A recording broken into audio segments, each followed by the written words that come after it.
बिस्मिल्लाहिर्रहमानिर्रहीम। तमाम देखने वाले नाज़रीन को अस्सलाम वालेकुम। मैं हूं ज़हीर चौधरी।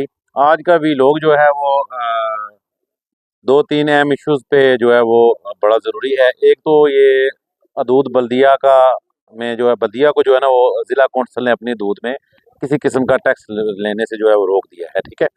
और वो भी एक ऐसे टाइम पे जब कोई एक दो दिन तीन दिन ईद को रह गए। एक तो इस इशू पे आपसे बात करनी है। दूसरा यह है कि इंतज़ामिया डडियाल की कारकर्दगी के हवाले से लोग सवालात कर रहे हैं कि इंतज़ामिया डडियाल क्या कर रही है।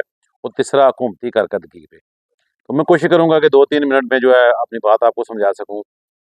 जहाँ तक ये बल्दिया दूध का मामला है तो बल्दिया ने जो है वो ज़िला कौंसल को स्टार्ट में कहा था कि आप इस तरह करें कि इस ठेकेदार को ठेका दे दें जो जो ठेकेदार बल्दिया दूध में टैक्स वगैरह वसूल कर रहा है, क्योंकि जो टैक्स वगैरह होते हैं वो ज़ाहिर बात है खजाना सरकार में जाते हैं।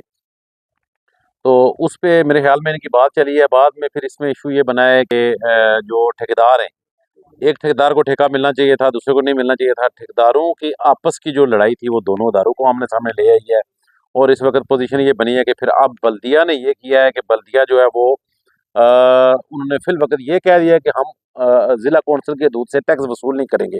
लेकिन साथ जो बल्दिया की तब्दीली आई है उसमें हमारे ज़राए ने हमें ये बताया है कि चेयरमैन बल्दिया ने अहकामात जारी किए हैं कि जो भी जानवर बेशक वो ज़िला कौंसिल के दूध से आ रहा है या शहर के बाहर से आ रहा है, लेकिन वो जो ही दूध बल्दिया में दाखिल होगा, चुंगी क्रॉस करेगा तो वहाँ पे उसको रोक लिया जाएगा।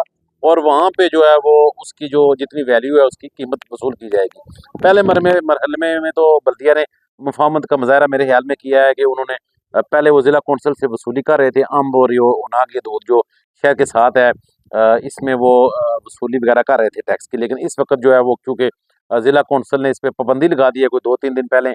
मेरे ख्याल में कोई उसमें ऑफिशियली इजलास वगैरह नहीं हुआ है, कोई नोटिफिकेशन नहीं हुआ है, बस एक प्रेस रिलीज आई है और फौरी तौर पर एक हुक्म हुआ है। वैसे आम तौर पर ऐसे अदारों में जो है इस तरह नहीं होना चाहिए था, बाकायदा कोई इजलास वगैरह होना चाहिए था और फिर उसमें कोई कानूनी निकात को शामिल करके नोटिफिकेशन होना चाहिए था। लेकिन एक तो डडियाल में इस तरह की सिचुएशन हुई है। और मैं ये आपको बताना चाह रहा हूँ ये एक हुकूमती नाकामी है।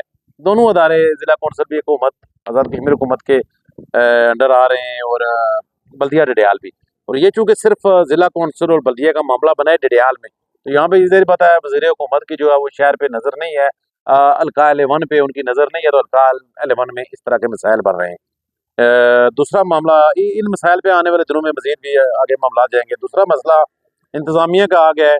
इंतज़ामिया डडियाल जो है वो बिल्कुल ही कोई काम नहीं कर रही है जी। इंतज़ामिया डडियाल ने इस दफ़ा ना कोई टेलर्स के रेट जारी किए, ना जामों के कोई रेट जारी किए, ना आपको किसी जगह पे असिस्टेंट कमिश्नर डडियाल